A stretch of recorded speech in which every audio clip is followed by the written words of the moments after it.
అందరికీ నమస్కారం.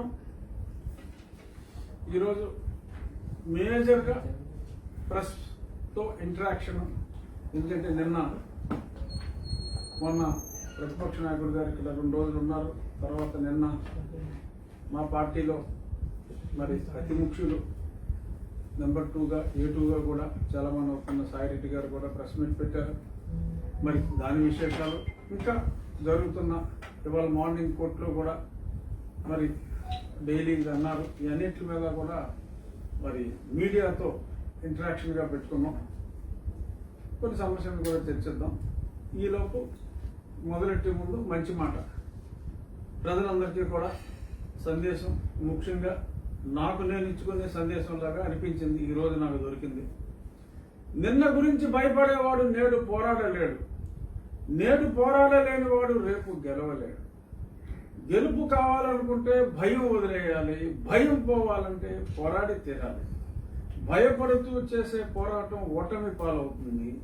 భయం వదిలి పోరాడితే విజయమే నీ సొంతమవుతుంది. ఇది ఈరోజు రాష్ట్ర ప్రజలందరికీ కూడా చాలా అవసరమైన మంచి మాటగా నాకు అనిపించింది.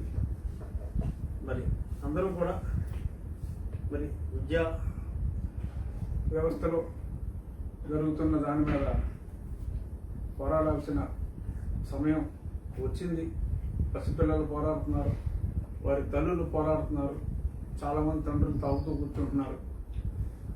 మరొక్కసారి మీ పిల్లల భవిష్యత్తు కోసమైనా మనకున్న ఎయిడెడ్ స్కూల్ని మనం ప్రభుత్వ పాలు చేయకుండా కాపాడుకోవాల్సిన అవసరం ఉంది అని తెలియజేసుకుంటూ స్టార్ట్ ద ప్రెస్ మీట్.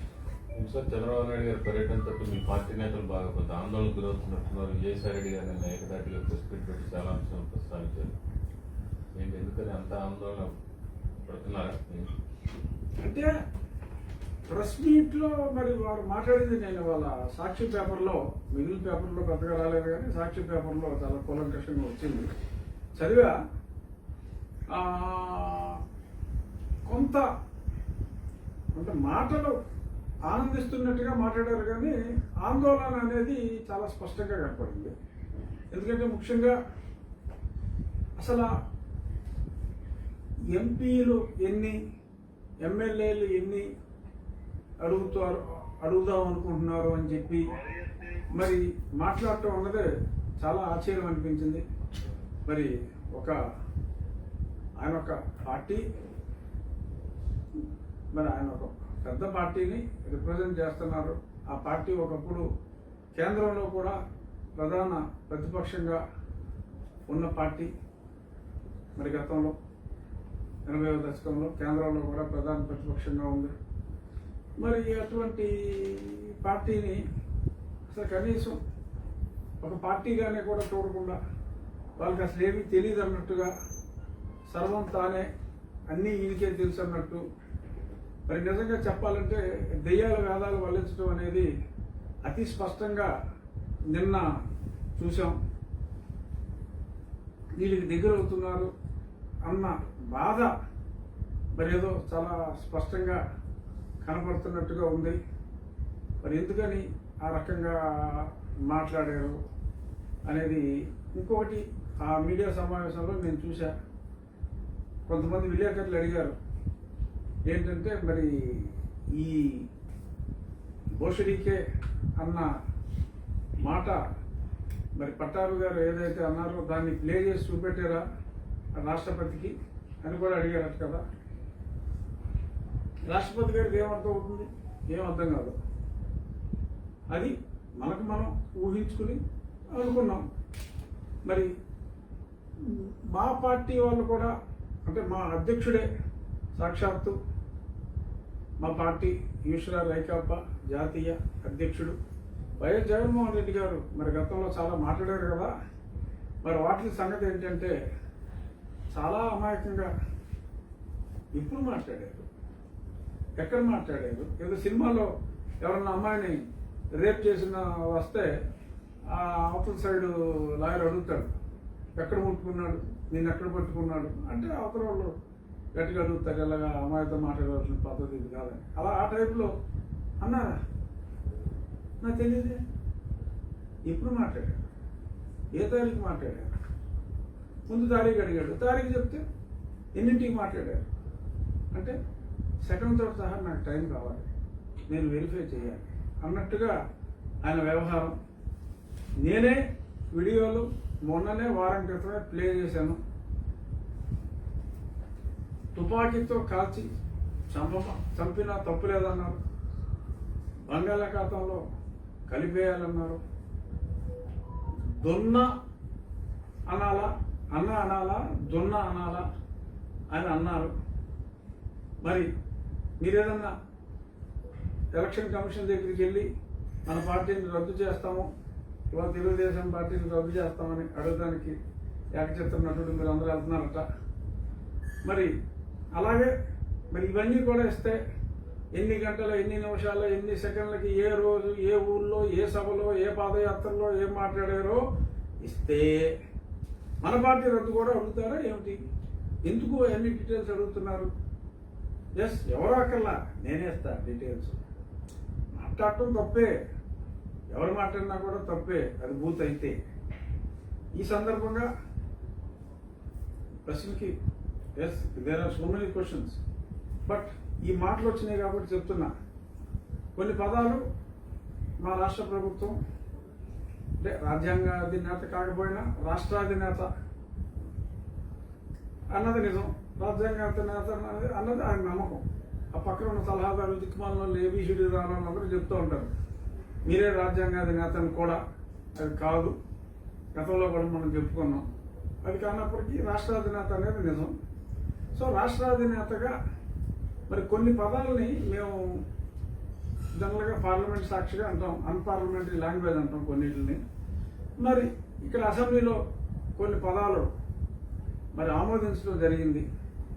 అది ఎలా అంటే మరి గతంలో ఒక లుచ్చా నన్ను లుచ్చా అని అన్నందుకు మనసు దోషావు రమేష్ అని అసెంబ్లీ సాక్షిగా మరి మా ముఖ్యమంత్రి గారు కితాబు ఇచ్చారంటే అది ఆ పదం యాక్సెప్ట్.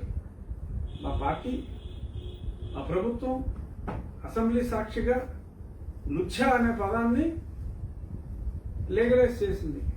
అలాగే నీ అమ్మ మొగుడు అనే పదం కూడా కొంతమంది అసెంబ్లీలో వాడతాం. అప్పుడు ఎవరో గతంలో అన్నారు మా బావ కళ్ళల్లో ఆనందం కోసం ఏదో చేశానని. అలాగా మా రాజ్యాంగాధినేత అనుకునే రాష్ట్రాధినేత కళ్ళల్లో ఆ ఆనందం నేను చూశాను.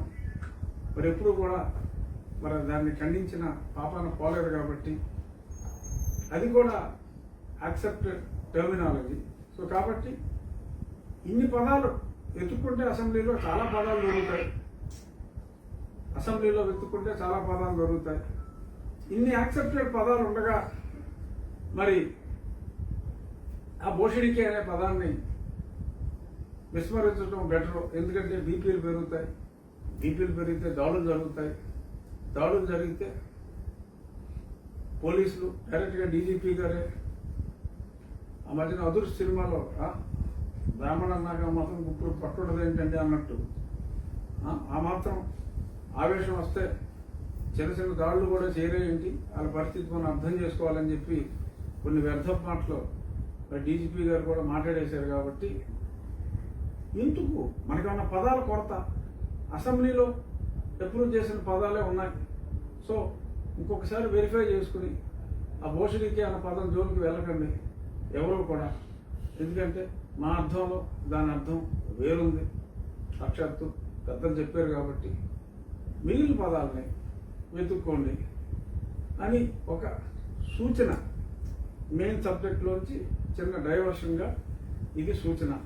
నిన్న పెద్దలు సాయిరెడ్డి గారు మాట్లాడిన మాటల్లో ఇంకా చాలా హైలైట్స్ ఉన్నాయి.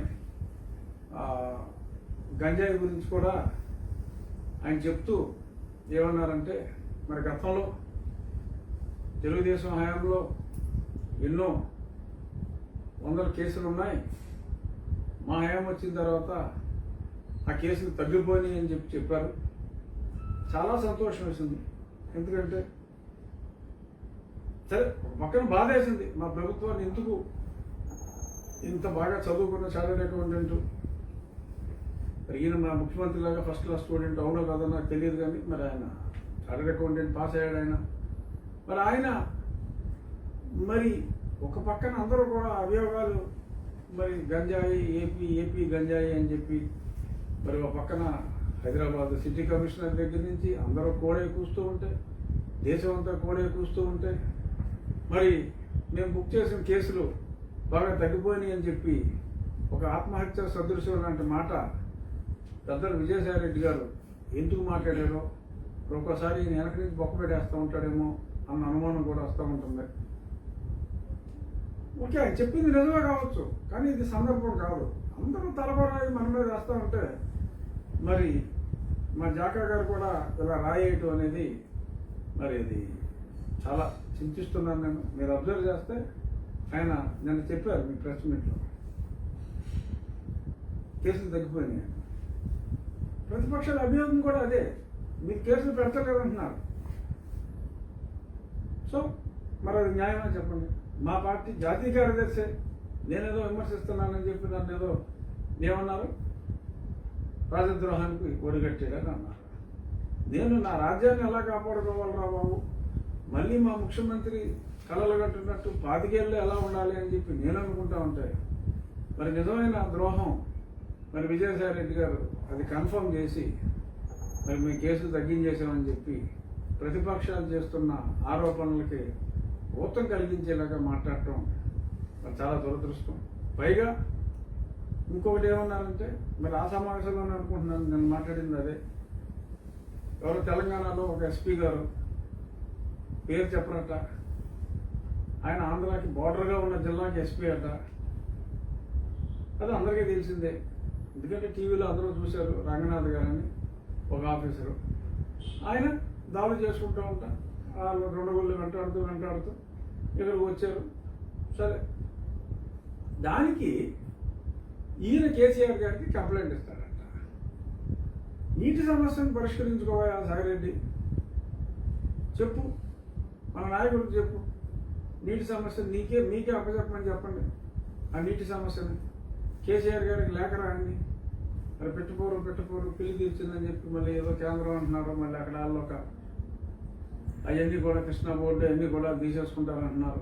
మీకు ఇంత చదువు ఉంది కదా, ఎన్నికల సహాయం కూడా బాగా చేసుకుంటున్నారు, ఇన్ని ఉన్నాయి కదా. మరి ఈ గంజాయి గురించి మీరు లెటర్ రాసి అధికారి మీద చర్యలు తీసుకుంటారండి అంటే, మళ్ళీ ఒక రకంగా అధికారి మీద చర్యలు అంటే ఆ గంజాయి మీద చర్యలు తీసుకున్న వాళ్ళ మీద చర్యలు తీసుకుంటామని ఇండైరెక్ట్గా హెచ్చరిస్తున్నట్టుగా మళ్ళీ మాట్లాడుతున్నారు. ఏమిటి ఈ ద్వంద్వ విధానం? ఏంటి సార్, ఇప్పుడు గంజాయిని అడ్డుకున్నందుకు సీఎంకి ఫిర్యాదు చేస్తారని అంటే అడ్డుకోవద్దనా? అవును, మరి మీరందరూ ఉన్నారు కదండి ప్రెస్ మీట్లో, నాకైతే అదే అంటున్నా. మరి ఎందుకు ఆ కోపం? ఆ గంజాయిని అడ్డుకుంటే ఎందుకు అంత కోపం? ఇప్పుడు ఆ ఢిల్లీలో ఆ డీసీపీ ఫిర్యాదు చేశాడు, సౌత్ నార్త్ ఇద్దరు కూడా ఫిర్యాదు చేశారు డీసీపీలు. అది మరి ఆయనకు తెలుసో లేదో, మరి కేజ్రీవాల్ గారి కంట్రోల్లో ఉంటారని అనుకుంటున్నారేమో, కేజ్రీవాల్కి లెటర్ రాస్తానంటారేమో. కాదు, కేంద్రం అదంతా ఢిల్లీ పోలీస్ అంతా మరి కేంద్రం పరిధిలో ఉంటుంది కాబట్టి హోమ్ సెక్రటరీ గారికి లేఖ రాయాలి. లేదు, ఎప్పుడు అపాయింట్మెంట్ దొరికినా సరే మర్చిపోయి ఇంకోటి ఏదో అన్నారేంటి, వ్యక్తిగత పనుల అదేదో మాట్లాడారు. చంద్రబాబు రాష్ట్ర ప్రయోజనాల కోసమా లేదా స్వయం ప్రయోజనాల కోసం వచ్చారా అనేది అన్నమాట. మరి ప్రత్యేక మీరు మర్చిపోయారు కదా మీరు. అదే రాష్ట్ర ప్రయోజనాల కోసమా స్వయం ప్రయోజనాల కోసమా అనే డౌట్ మాకు వస్తుంది న్యాచురల్గా, ఎందుకంటే అర్థమైంది కదా, మాకు వస్తుంది. సో మేము చేస్తున్నది బహుశా అదే కావచ్చేమో అని కూడా అప్పుడప్పుడు అనిపిస్తూ ఉంటుంది. ఎందుకంటే రాష్ట్ర సమస్యలు అనేది మరి చాలా డిపార్ట్మెంట్లో ఉంటుంది. రాష్ట్ర సమస్యలు ఒకే ఒక్క హోంమంత్రి గారితో అన్నీ కూడా హోంమంత్రి గారితో ఉండవు. మరి ఎప్పుడు ఏదో ఒకటి రెండు సార్లు వేరే వాళ్ళని కలిసినా మరి ఎప్పుడు కూడా మా ముఖ్యమంత్రి గారు మరి ఆయన హోమ్ మినిస్టర్ గారిని కలుస్తూ ఉంటారు. ప్రధాని గారు ఎక్కువ మొగ్గు చూపరు వీరికి అపాయింట్మెంట్ ఇవ్వడానికి. అఫ్కోర్స్ ఆయన బిజీగా ఉండొచ్చు. మరి ఈ రకంగా సొంత ప్రయోజనాల కోసమే వచ్చారేమో అని చెప్పి మాట్లాడటం అంటే ఓకే, అంటే బహుశా వాళ్ళ ఆఫీస్ని టీపీ పెరిగి కొట్టేశారు కాబట్టి అది వాళ్ళ ఆఫీస్ కాబట్టి వాళ్ళ సొంత గురించి అనుకుని ఉండొచ్చు. ఎందుకంటే కొట్టింది వాళ్ళ ఆఫీసు, దాని గురించే మాట్లాడతారు. ఇప్పుడు చంద్రబాబు నాయుడు గారు వచ్చి మాకు స్పెషల్ కేటగిరీ స్టాటస్ ఇవ్వండి సార్ అని చెప్పి మోడీ గారిని కానీ షా గారిని కానీ అడుగుతారా, లేకపోతే రాష్ట్రపతిని కానీ అడగలేరు కదా. It's meaningless. ఇప్పుడు వాళ్ళు దెబ్బతిని ఉన్నారు, వాళ్ళ జాతీయ స్పోక్స్ పర్సన్ని మరి దెబ్బకొట్టున్నారు. సో కాబట్టి డిఫరెంట్గా వారి సొంత విషయాలు మాట్లాడుకోవటానికే, వారి స్వయంగా వారు పడుతున్న కష్టాన్ని చెప్పుకోవడానికి వచ్చి ఉండొచ్చు. అంతేగాని మనం మాట్లాడవలసింది విస్తృత రాష్ట్ర ప్రయోజనాలు.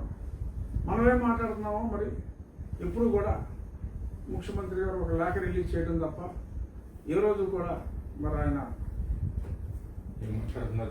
జన్మకు ఒకసారి ఎప్పుడో సంవత్సరానికి ఒకసారి ప్రధాని కలిసిన, 3 నెలలకు 4 నెలలకు ఒకసారి షా గారిని కలిసిన, బయటకు వచ్చి ఎప్పుడు ప్రెస్ మీట్ పెట్టిన పాపాన్ని పోలేదు. డేట్లు మారుతాయి తప్ప అదే రిక్వెస్ట్ లెటర్ ఎప్పుడు కూడా నా స్పెషల్ కేటగిరీ స్టేటస్ మాకు ఇవ్వండి అని చర్చించారని అందులో ఉంటుంది. డేట్లు మారుతాయి. అది వీళ్ళు అడగటానికి ఇప్పుడు వీరికి పెద్ద బేస్ లేదు.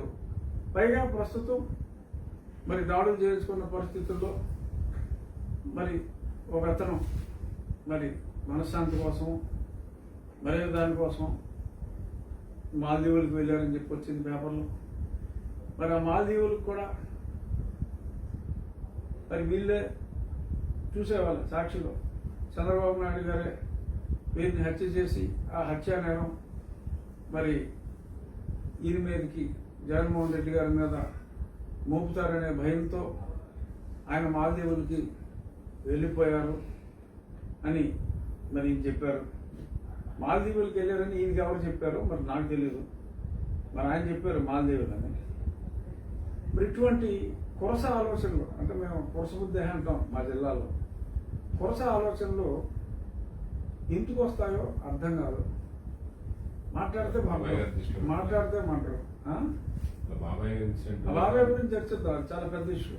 నెక్స్ట్ సో ముందు ఈ ప్రెస్ మీట్ని ఫినిష్ చేసి సో అది కూడా మరి పట్టాభి గారి విషయంలో మరి ఆ డ్రాస్టిక్ కామెంట్ కూడా ఆయన చేశారు. మరి ఈ చావులు ఇవన్నీ కూడా ఎందుకు మరి వారి నోట్లోంచి వచ్చినాయి అనేది ఆలోచించవలసిన విషయం. ఈ సందర్భంగా మరి నాకు తెలిసిన సమాచారం మేరకు పోలీసులు ఏదన్నా వివరాలు ఇవ్వమని చెప్పి నాకు బెజవాడ కమిషనరు లేకపోతే మరి బందరు ఎస్పీఓ వాళ్ళకి ఈ మధ్యన ఎవరైనా ఏదన్నా చెప్తే వివరాలు అడగడం అలవాటు అయిపోయింది. సో వివరాలు అడిగితే వివరాలు ఇచ్చే ప్రయత్నం కూడా నేను చేస్తాను. నాకు ఫోన్ చేయండి, శ్రీనివాసులు గారు కానీ బందర్ ఎస్పీ కానీ నాకు ఫోన్ చేస్తే నాకు అందిన సమాచారం మేరకు, సమాచారం ఎలా వచ్చిందో కూడా చెప్తా. నాకు అందిన సమాచారం మేరకు పట్టాభి గారిని ఉతికేశారు. It's a shame. చాలా దారుణం, చాలా అన్యాయం. మరి ఆ రకంగా మరి కస్టడీలో ఉన్న ఒక వ్యక్తిని కోర్టు నుంచి జైలుకి తరలిస్తూ మరి ఆ మధ్యలో ఈ రకంగా చేయటం చాలా తప్పు. మీరు ఖండిస్తారు, నాకు తెలుసు, కానీ నాకున్న కొన్ని రెస్ట్రిక్షన్ల వలన నా గురించి నేను మాట్లాడను, అవసరం కూడా లేదు. బట్ పట్టాభి గారిని నేను అడుగుతున్నా, మిస్టర్ విజయసాయి రెడ్డి పట్టాభి గారిని కొట్టారా లేదా చెప్పండి, నేను అడుగుతున్నా. ఆయన కోర్టులో చెప్పాడు. కోర్టులో చెప్పిన తర్వాత అక్కడి నుంచి మచిలీపట్నం సబ్ జైలుకి తరలిస్తున్నప్పుడు ఆయన్ని ఉతికేరా లేదా చెప్పండి. మీ పోలీసులు అడగదు కదా సార్, మీరు విజయసాయి రెడ్డిని అడుగుతారు? పోలీస్ మా రాష్ట్రంలో ప్రభుత్వానికి పోలీస్కి తేడా లేదమ్మా. Police they are not acting independently. That is the most unfortunate situation. పోలీసులు కూడా నిజంగా భయపెడుతున్నారు. ఏ రాష్ట్రంలోనూ లేదు. మరి పోలీస్కి ఇండివిజువాలిటీ అనేది పోయింది. పోలీస్ అధికారుల సంఘం ఇవాళ సాయంత్రం సమావేశమై మాకు మా ఇండివిజువాలిటీ పోయిందని మీరు అంటారా అని అక్కడ సీఎం ఆఫీసులో ఉన్న అవినాష్ రాసిచ్చింది కానీ, మిస్టర్ రామకృష్ణారెడ్డి సకల శాఖ మంత్రి రాసిచ్చింది కానీ చదివితే చదవచ్చు. ఇది కూడా అనొచ్చు, వాళ్ళు రాసిచ్చింది మేము చదువుతామా అని. మేము చేసేది అదేనా, ఇది చేసేది అదే, ఎవరికి తెలియదు మీరు చేసేది అదే. So unfortunate. I have highest regard. I used to have highest regard for police, but కొన్ని చెడ పురుగుల వలన వ్యవస్థ మొత్తాన్ని కూడా అపార్థం చేసుకునే దుస్థితి ఇప్పుడు ఆంధ్రప్రదేశ్ పోలీస్ వ్యవస్థకు వచ్చింది. వాళ్ళని చూసి నేను బాధపడుతున్నాను నిజంగా. Majority were very good officers, but మంచితనానికి తావు లేకుండా అయిపోయింది. జీ హుజూర్ అనకపోతే వాళ్ళకి చాలా మరి కష్టపడే పరిస్థితి వచ్చింది. కాబట్టి చాలామంది గొప్ప ఆఫీసర్లు including the DGP, in fact I use to have highest regard for the director general of police, but he is in a pitiable situation.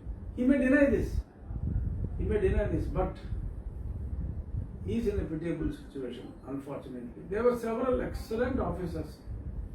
కొంతమంది ఉన్నారు, వాళ్ళ గురించి నేను గతంలో కూడా మాట్లాడాను. సో వాళ్ళ గురించి మళ్ళీ మాట్లాడవలసిన టైం వచ్చినప్పుడు సాక్ష్యాలతో సహా ప్రవేశపెట్టవలసిన చోట సాక్ష్యాలతో సహా నేను ప్రవేశపెడతాను ఆ కొందరు గురించి. బట్ ఆ కొందరు గురించి అందరూ కూడా మాట పడవలసిన దుస్థితి రావటం నిజంగా చాలా దురదృష్టం. ఆల్ ఇండియా సర్వీస్ ఆఫీసర్స్ చాలామంది చాలా ఇబ్బందులు పడుతున్నారు. మరి it's unfortunate, but let us hope all India service officers మరి వాళ్ళు తలంచవలసిన అవసరం లేదు. But I wish very soon they would change their attitude and they would act independently, especially all India service officers. ఈ సిఆర్లు ముఖ్యమంత్రి గారు తీసేసుకున్నారు. సో కాబట్టి భయపడుతున్నట్టున్నారు. బట్ భయపడద్దు అనేది it's my submission, it's my humble submission my dear officers on behalf of the public. మీకు జీతాలు ఇచ్చేది ప్రభుత్వం, ప్రజలు.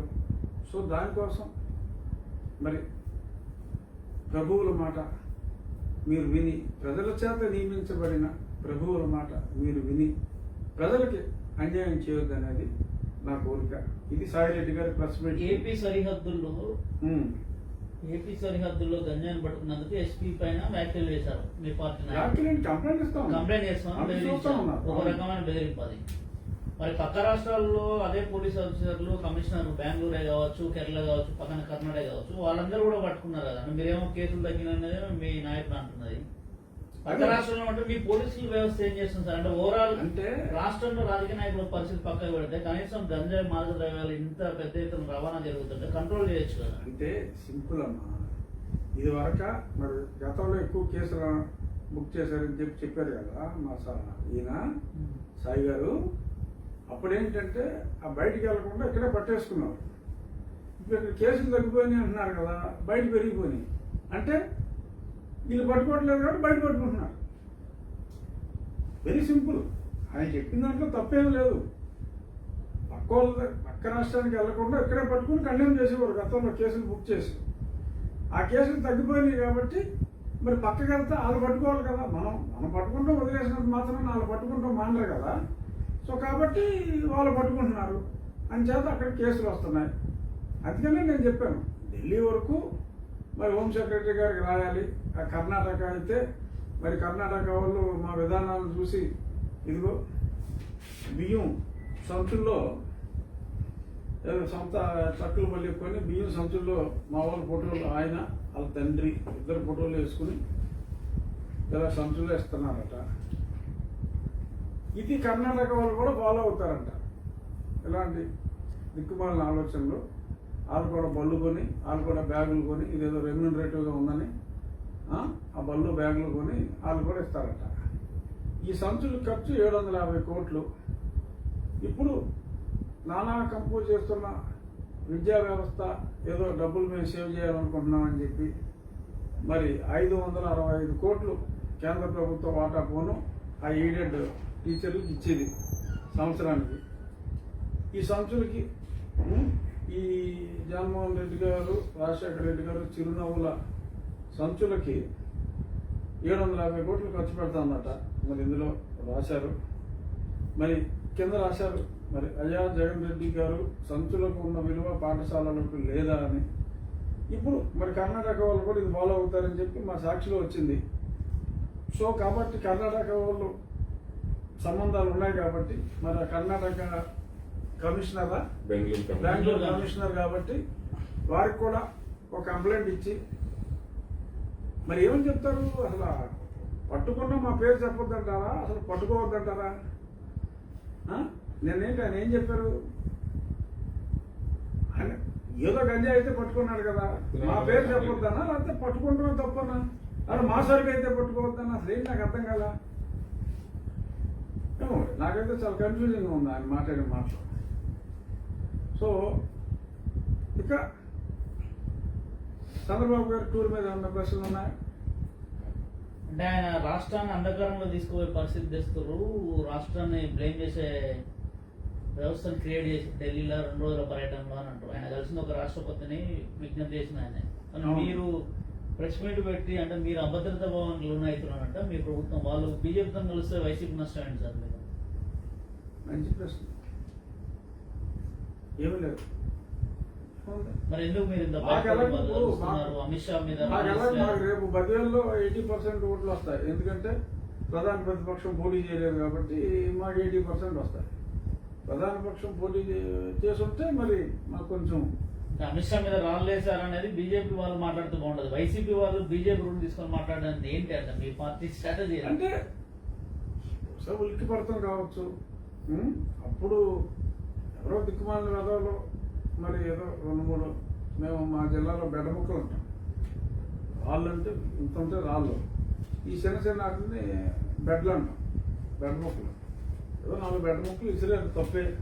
వాళ్ళ మీద కూడా కేసులు కూడా పెట్టారు, నేను చూసా.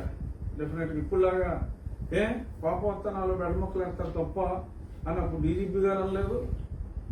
ఆ మాత్రం మమ్మల్ని అంత మాటలంటే బీపీ పెరగదని చెప్పి అప్పటి ముఖ్యమంత్రి అనలా. He took action against them. But where is the action from our side now?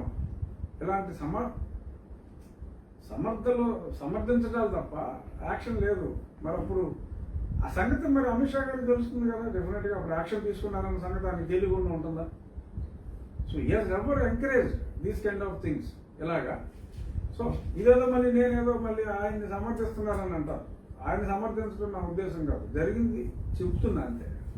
మీ ముఖ్యమంత్రి గారి పైన అవినీతి అక్రమ కేసులు ఉన్నాయి. ఈ రోజు తెలంగాణ హైకోర్టులో కూడా పిటిషన్ వచ్చింది. రోజువారీ కేసులు విచారణ చేయబడతాం త్వరితగతిన అన్నారు.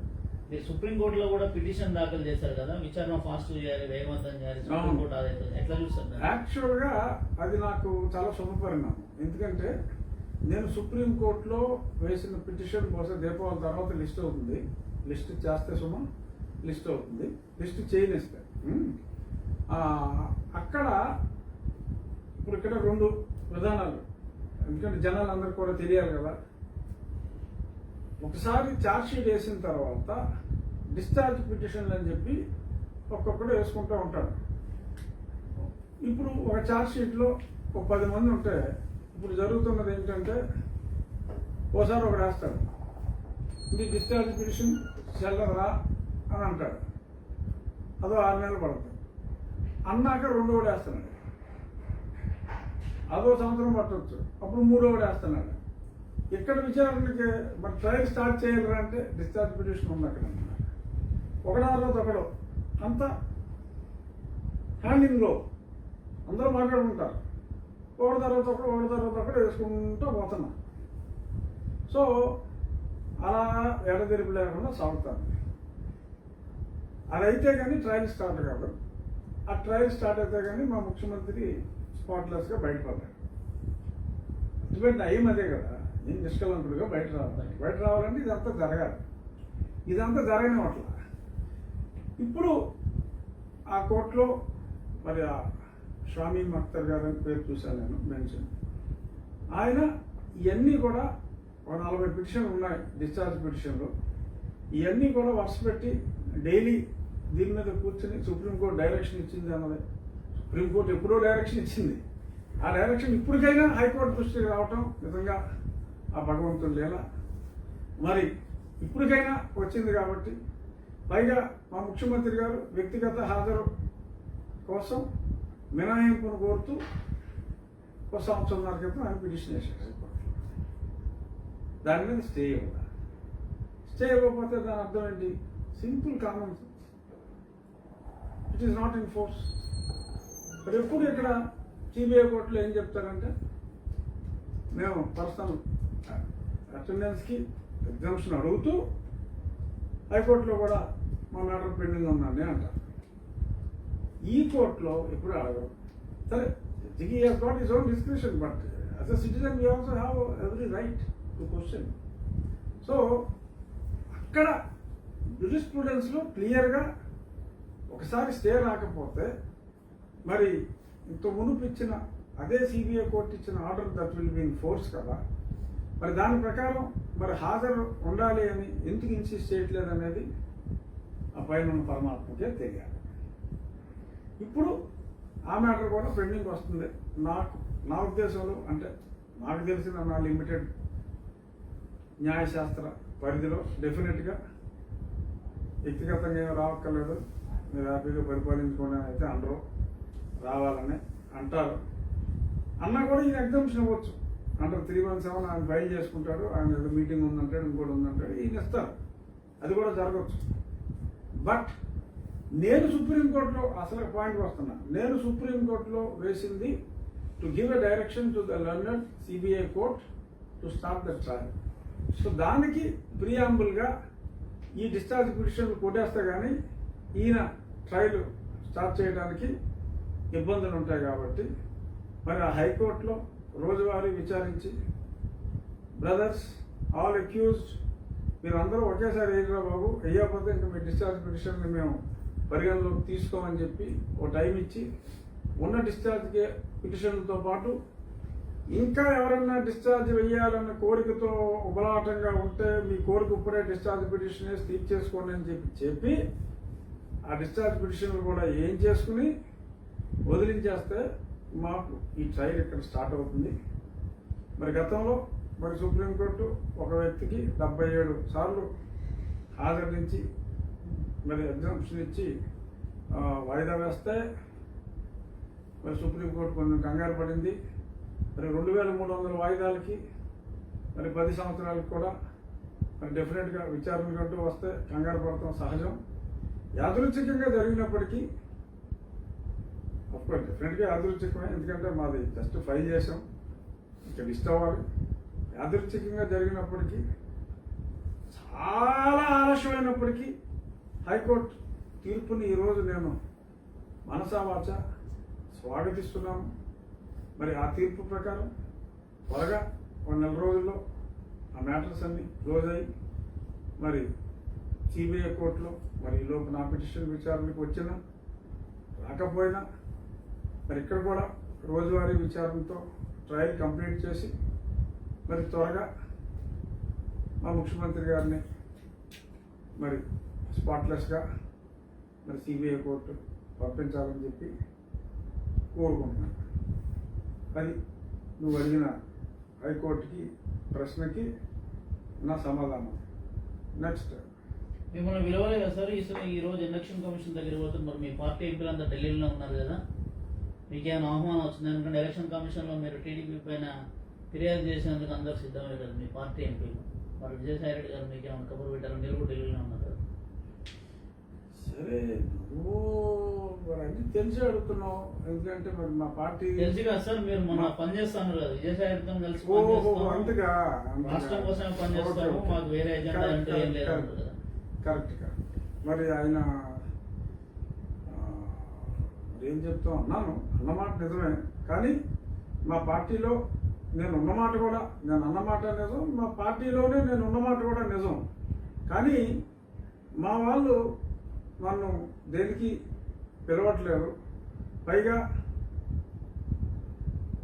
మా ఏకచిత్ర నటుడిని మరి అదే పనిగా మరి నన్ను మరి ఏదో చేయాలని, నా సభ్యత్వాన్ని నుంచి మరి తప్పించాలని మరి చాలా ప్రయత్నాలు చేస్తున్నారు. కాబట్టి మళ్ళీ నన్ను వెంట పెట్టుకుని తీసుకెళ్తే బాగోదని చెప్పి వదిలేసి ఉండొచ్చు. పైగా ఎందుకంటే ఇటువంటి ఈ చెత్త పిటిషన్ల మీద ఓ పక్కన మేము ఎన్ని బూతులు తిట్టామో, మరి మొన్న కాకినాడ ఎమ్మెల్యే గారు ఏం తిట్టారో, మరి విశాఖపట్నం ఎంపీ గారు మరి ఏం మాట్లాడారో.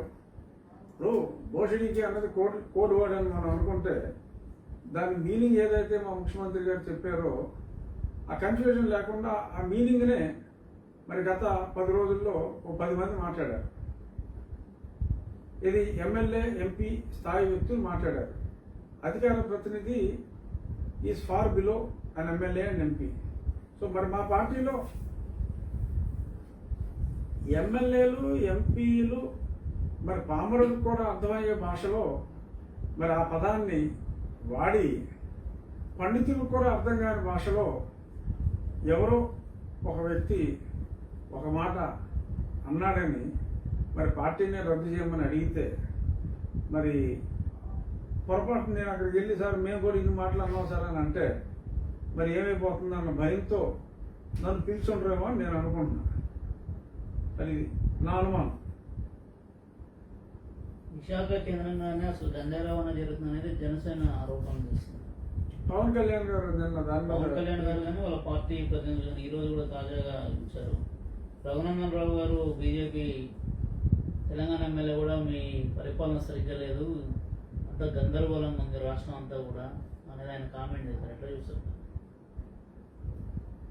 రఘునందన్ రావు గారు ఆయన బద్వేల్ క్యాంపెయినింగ్ వచ్చాడా? లేదండి, అంటే అదే ఆయన చిన్న కామెంట్ చేశారు అన్నట్టు. అవును, ఆయన తెలంగాణ ఎందుకు చేస్తారు? బహుశా బద్వేల్ క్యాంపెయినింగ్ వచ్చి ఉండొచ్చు.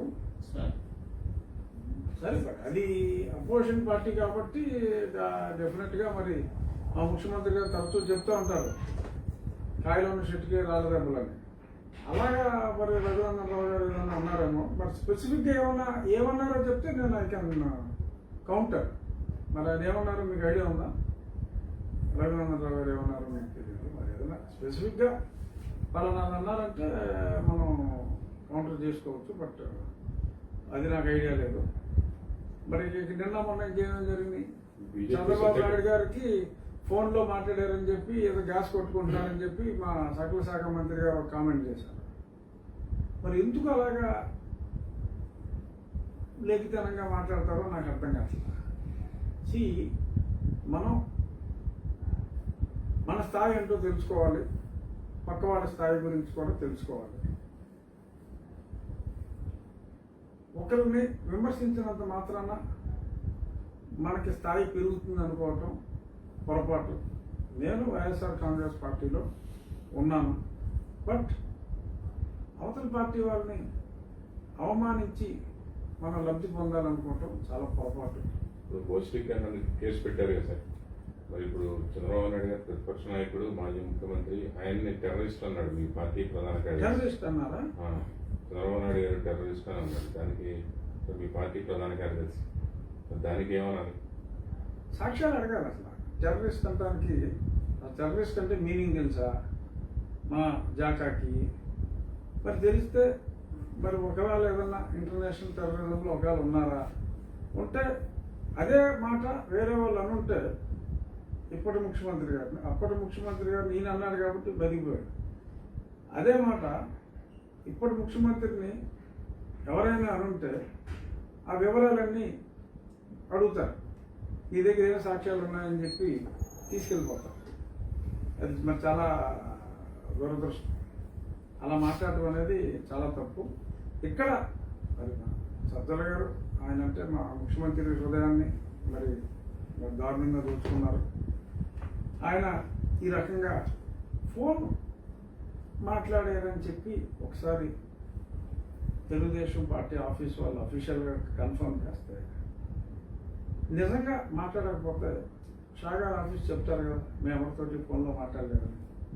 ఎందుకు ఇంత చీప్గా, ఎందుకు మరి ఆయన నీడని చూసి కంగారు పడుతున్నారు అనేది నాకైతే అర్థం కాదు. ఢిల్లీ వచ్చి కంగారు పడుతున్నారు, ఫోన్లో మాట్లాడారన్న కంగారు వాట్ ఎవర్ సబ్జెక్ట్ అన్నాను sir, what is Sajjala Ramakrishna Reddy. నేను ఆ party okay, I like him as my party colleague. After all is at the discretion of the government, he has got some post, but I got elected. I'm an elected member of parliament. There is a lot of difference between me and him. But we are colleagues in the party. I may be a member of parliament, he may be a government employee. Well, he is only a government employee, that's all.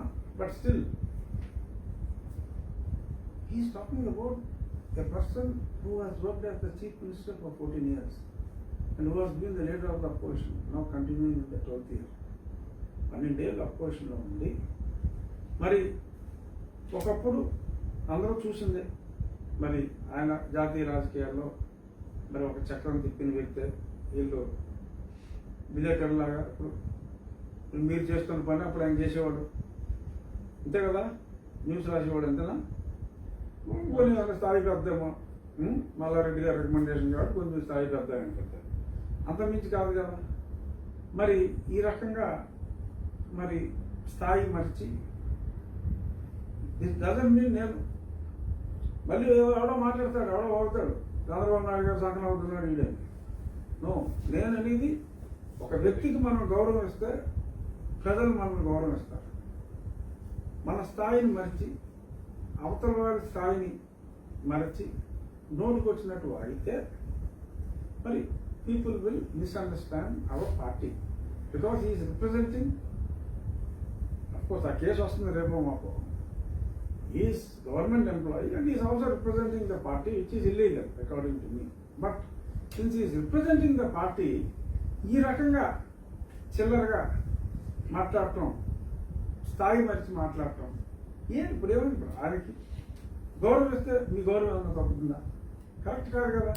రేపు పొద్దున అమిత్ షా గారు confirm చేస్తారండి, అవునండి ఫోన్లో నేను మాట్లాడానండి అంటారు. అంటే ఏంటి పరిస్థితి? ఎక్కడ పెట్టుకోగలుగుతారా? ఎందుకు ఏంటి అవసరమా మాకు? అంటే పార్టీకి నష్టం జరుగుతుందని బాధపడి నేను మాట్లాడుతున్నా. నేను చంద్రబాబు నాయుడు గారిని సమర్థించట్లా, మా సకల శాఖ మంత్రిని కావాలని ఏమంటలా. బట్ రేపు సాగర్ ఆఫీసు ఫోన్లో మాట్లాడాను అని కన్ఫర్మ్ చేస్తే ఏమిటి మా పరిస్థితి? మాట్లాడిందంతా మాకు ఎదురవుతుంది కదా. సో ఆయన ప్రభావాన్ని మేము పెంచినట్టే కదా. ఎందుకు ఆయన ప్రభావాన్ని మేము పెంచాలి? తక్కువగా మాట్లాడి వారి గురించి ఎందుకు ప్రభావాన్ని పెంచాలి? ఆయన దాన్ని ఆయన వదిలేస్తా, ఆయన ఏదో వచ్చాడు, ఆయన మాట్లాడాడు, ఆయన దాన్ని ఆయన వెళ్ళిపోతాడు. సాయిరెడ్డి మాటలు ఏంటి? మీ పార్టీకి నష్టం చేస్తున్నాయనా మీ బాధ? అదే నా బాధ. మా సకల శాఖ మంత్రి మాటలు, మా ఒకప్పటి జాకా మాటలు మా పార్టీకి నష్టం కలిగిస్తాయనేది నా ఆవేదన, కష్టమైన ఆవేదన. అది డెఫినెట్గా. మరి ఇది ఇంకా ఈరోజు ఉదయం నేను ఛానల్లో నరసింహారావు గారి వ్యాఖ్యానం చూశాను. మరి మీరు ఎవరన్నా చూశారో లేదో, ఎక్స్ట్రాడినరీగా మరి ఆయన బ్రిలియంట్గా మాట్లాడుతూ మరి విద్యా వ్యవస్థ మీద కానీ, ఈ ఇసుక మీద కానీ, ఇంకా చాలా విషయాల్లో మరి ప్రజల్ని జాగృతిపరిచే విధంగా కూడా కొన్ని వ్యాఖ్యానాలు వారు చేశారు. అది అందరూ కూడా అంటే కొంత బాధ అనిపించింది నాకు. ఎందుకంటే అది మా ప్రభుత్వం మీద కూడా విమర్శలు ఉన్నాయి.